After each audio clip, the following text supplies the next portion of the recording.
राना साहब, क्या समझते हैं 3 साल मुकम्मल होने पे पाकिस्तान तहरीक इंसाफ की स्ट्रेटजी क्या दिखाई देती है? बिस्मिल्लाहिर्रहमानिर्रहीम, अस्सलातु वस्सलाम अलैका या सय्यदी या रसूलल्लाह, अस्सलातु वस्सलाम अलैका या सय्यदी या हबीबल्लाह, ताजदार खत्मे नबूवत जिंदाबाद जिंदाबाद। लेकिन यासर, मैं आज शहर इक़्तिदार में मैंने काफी वक्त गुजारा है और वाकई शहर इक़्तिदार के अंदर से अब आवाजें नहीं बल्कि चीखें आ रही है।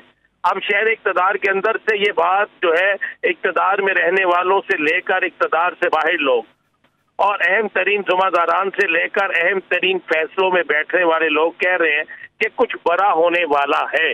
और अब तो शहर इक़्तिदार से ये बात बिल्कुल ओपन होकर शुरू हो गई है कि अप्रैल में बहुत कुछ होगा और मई हतमी जो फैसले हैं वो मई में अमल दरामद हो जाएंगे। तो ये तो बड़ा क्लियर है कि कुछ होने वाला है और जो होने वाला है उसी के लिए ये कोशिश की जाए, रोका जाए, लेकिन वो नहीं रुकेगा। एक बात आप ज़हन नशीन कर लें तो कि पीटीआई ने एहतजाज बिल्कुल किया। एहतजाज क्या आज पीटीआई का एहतजाज नहीं हुआ? लेकिन मुझे कोई एक शहर ऐसा बता दे जहां पर पीटीआई ने एहतजाज नहीं किया।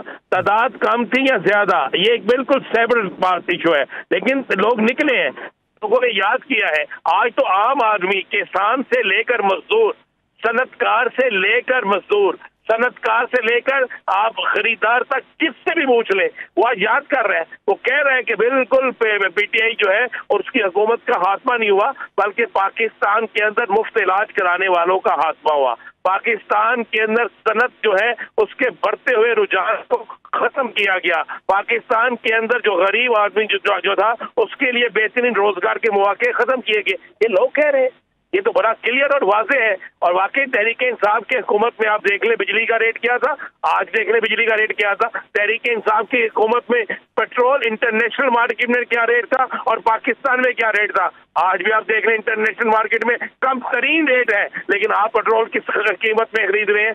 आज पाकिस्तान में आपने 7 रुपए बिजली कम करके कह दिया कि बहुत बड़ा कारनामा सर अंजाम दे दिया। उस वक्त बिजली की कीमत क्या थी जब पेट्रोल भी महंगा था, जब तमाम प्राइवेट लोग जो थे अपने यहाँ पर अपनी कंपनियां बनाकर बैठे थे। लेकिन उस वक्त भी देख लें, आप उस वक्त भी देख लें जब कोरोना था और पीटीआई की हुकूमत थी, तो क्या लोगों को उनके घरों में पैसे नहीं मिले? क्या आम आदमी कार्ड देकर बेहतरीन हॉस्पिटल में इलाज नहीं करवाता था? तो लोग तो याद कर रहे हैं यार सर, हम टीवी पे नहीं दिखाते, बहुत से लोग टीवी पे नहीं दिखाते, वो एक अलग बात है, लेकिन हमें आंखें भी नहीं बंद करनी होंगी, हमें हकायक को देखना होगा और हकायक बिल्कुल सामने है। तो दोस्तों, इसी बात आपने की कि बड़े एक्टिव हो गए हैं, बिल्कुल अब दुरुस्त कहा आपने, बड़े मियाँ साहब बहुत एक्टिव हो गए हैं। जाना उन्हें बलोचिस्तान जाइए था, चले बेलारूस के हैं।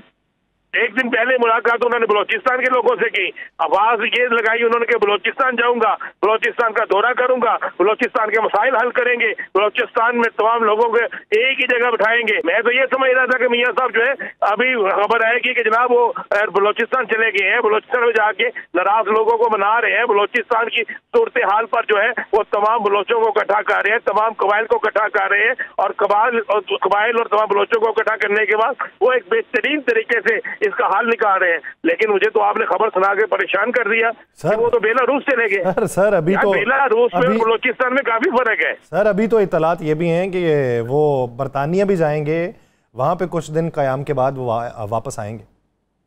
तो यार फिर मुझे बताए ना, फिर आपने इंट्रो में क्यों कहा यासर साहब? क्योंकि आपकी मोहब्बत का तकाजा है, आप चूंकि मियाँ साहब से बहुत मोहब्बत करते हैं और चेहरे की जो रंगत है ना उस वक्त खिल उठती है जब आप मियाँ साहब का नाम लेते हैं। खिलनी भी चाहिए, वो एक अच्छे आदमी है और आप भी एक अच्छी आदमी है और आपकी मोहब्बत जो है नजर भी आनी चाहिए। लेकिन जनाब ये वक्त जो है ना लंदन जाने का है, ये वक्त ना बेलारूस जाने का है, ये वक्त इस वक्त जो है बलोचिस्तान, KPK, सिंध, उन तमाम जगहों में जाने का है जिन जगहों पर हमें इस वक्त इत्तेफाक की जरूरत है। अगर हमने पाकिस्तान की मुआशी तरक्की करनी है, अगर पाकिस्तान के सियासी तरक्की करनी है, अगर पाकिस्तान के इस्तेहकाम को मजबूत बनाना है, तो हमें तमाम लोगों को इकट्ठा करना होगा, तमाम सियासी जमातों को, सियासी कुव्वतों को एक आवाज होना होगा। इस वक्त इस चीज की जरूरत है। एक उठता है दुबई चला जाता है, कोई उठता है लंदन चला जाता है, कोई उठता है जो है वो किसी और तरफ चला जाता है। मुझे एक बात तो बताइए कि पाकिस्तान में एक भी हॉस्पिटल ऐसा नहीं है जो किसी हुक्मरान का इलाज कर सके। इमरान खान को गोली लगती है तो वो शौकत खानम जाता है, अगर वो स्टेज से गिरता है तो वो पाकिस्तान के अस्पताल में रहता है। अगर वो बीमार होता है पाकिस्तान के अस्पताल से इलाज कराता है, वो भी तो सियासतदान है, पाकिस्तान की सबसे बड़ी सियासी जमात का लीडर है। अगर वो नहीं बाहर जा सकता, अगर आप और मैं इलाज के लिए बाहर नहीं जा सकते, पाकिस्तान के करोड़ों लोग इसी अस्पतालों में इलाज करा सकते हैं, तो मुझे बता दें हुक्मरानों को क्या तकलीफ है? ये यहाँ पर क्यों नहीं इलाज करा सकते? अगर ये यहाँ पे इलाज नहीं करा सकते तो जरा यासर साहब थोड़ा सा निकाल के रखें चार्ट सामने, देखें कि पाकिस्तान में किस किस सियासतदान ने कितना कितना अरसा हुकूमत की है। सबसे कम हुकूमत इमरान खान की है, उसके अलावा तो बाकी तो सब ने बेइंतहा हुकूमतें की है। उन हुकूमतों में एक ऐसा अस्पताल नहीं बना सके जहां पर अपना ही इलाज करवा लेते, जहां पर अपना ही चेकअप करवा लेते, जहां पर अपनी ही मेडिसिन ले लेते, जहां पर अपने ही लिए कुछ कर लेते, ना आम अस्पताल में जाने देते, ना आम आदमी की पहुंच उस अस्पताल तक रखते, आप तो इलाज करा लेते ताकि एक बन जाती कि मेरे मुल्क का कोई भी लीडर जो है ना किसी और मुल्क में इलाज कराने नहीं जाता। यानी आप मुझे बता दें क्या बेलारूस का कोई बड़ा लीडर जो है वो पाकिस्तान में इलाज कराने आता है? आप मुझे ये बता दें कि क्या दुबई का कोई बड़ा लीडर जो है पाकिस्तान में इलाज कराने आता है? क्या लंदन का कोई लीडर जो है पाकिस्तान में इलाज कराने आता है? क्या कीनिया जैसा मुल्क जो है आम है वहां से लोग पाकिस्तान में इलाज कराने आते हैं? क्या श्रीलंका के लोग पाकिस्तान में इलाज कराने आते हैं? क्या बांग्लादेश के लोग पाकिस्तान में इलाज कराने आते हैं? तो सानू देखो मुंह चुकने आते इलाज कराने चल जाने बाद वो अपने मुल्क को दुरुस्त करे। इख्तियार आपके पास है, लाठी आपके पास है, इख्तियार आपके पास है, सब कुछ आपके पास है, तो इस मुल्क के हॉस्पिटल क्यों नहीं ठीक होते?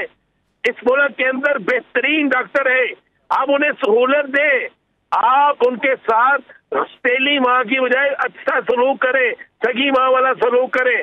आप इन अस्पतालों में साबित करें कि ये हमारे अस्पताल जो है दुनिया के बेहतरीन अस्पताल है, तो सब ठीक हो जाएगा।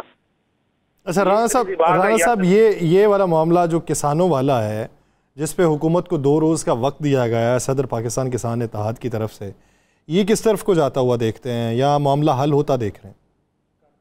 देखिए किसान बेचारे क्या करेंगे, निकलेंगे मार पड़ेगी, गिरफ्तार हो जाएंगे, यही होगा ना।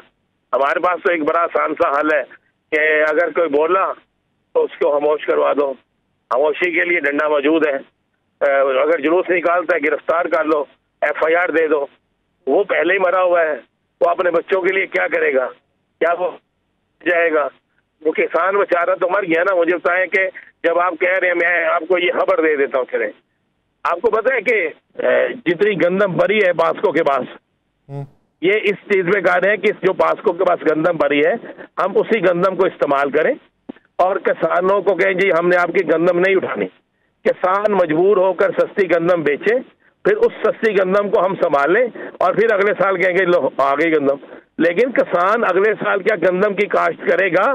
जिस किसान की गंदम जो है वो 2200 में बिकेगी या 2400 में बिकेगी, तो वो पागल है कि अगले साल जाके गंदम बेचे, गंदम बीजे? वो क्यों करेगा? आप मुझे बताएं कोई दुकानदार ऐसा है जो 25 रुपए किलो चीज लेकर 12 रुपए किलो चीज बेचे? तो अपनी पॉकेट से जो है वो 12 रुपए और डाले, तो फिर अगली दफा तो वो नहीं लेगा ना, अगली दफा तो नहीं बेचेगा।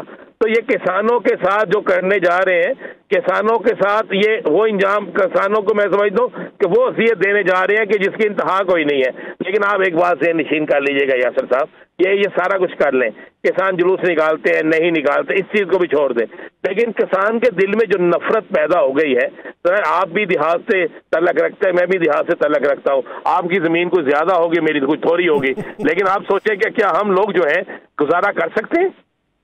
क्या हमारी गंदम जो है उसका बारदाना खरीदने के लिए इस तरह जलील होना पड़ेगा? आपको नहीं पता? किसान से जाकर पूछे ना। ये तो बड़े बड़े चले जिम्मेदार जो है, आप तगड़े जिम्मेदार आप जैसे जो है वो तो संभाल लेंगे। मेरे पे डाल दे राणा साहब, जो मेरे हिस्से में आती है वो आप ले लें, अपने वाले हिस्से की मुझे दे दें।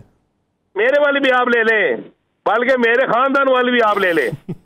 आप खुश हो जाए बस। मैं हुक्मरान और हुक्मरानों के चाहने वालों को खुश देखना चाहता हूँ। सही, ठीक है, आप खुश हो जाए। मैं सिर्फ हुक्मरानों का सिर्फ चाहने वाला हूँ। मैं यार आप तो अपने आप लेते जाते हैं, मैं तो हर उस बंदे के लिए हाजिर हूँ जनाब जिसकी तनख्वाह कम थी। देखे ना हमारे हुक्मरानों की तनख्वाह कम थी, उनकी तनख्वाह बढ़ा दी। किसान की गंदम की कीमत नहीं बढ़ाई, अरकान असम्बली की तनख्वाह कम थी, बढ़ा दी। मजदूर की तनख्वाह असल नहीं बढ़ाई। यहाँ पर जनाब नई दे दी, अवाम को पुरानी ट्रांसपोर्ट पर इस्तेमाल करने दिया गया। कितने अस्पतालों में नई एम्बुलेंस आई हैं, कितने अस्पतालों में जो है वो इतनी सहूलतें हुई हैं, कितने अस्पतालों के अंदर बहुत सी चीजें आई हैं। ये तो मेरी वजीर आला खुद जाकर विजिट करती है, खुद विजिट करके रिजल्ट निकालती है कि फलां अस्पताल के अंदर जनाब ये चीज नहीं है, फलां अस्पताल के अंदर ये चीज नहीं है, फलां जगह पर ये चीज नहीं है, फलां जगह पर ये चीज नहीं है। ये तो खुद करती है, ये तो बिल्कुल होती है। या सर हम किस माशरे में रह रहे हैं? आप कहते हैं, पता आपको आजकल हुक्मरानों से लेकर ब्यूरोक्रेट्स को खुश करने के लिए क्या है?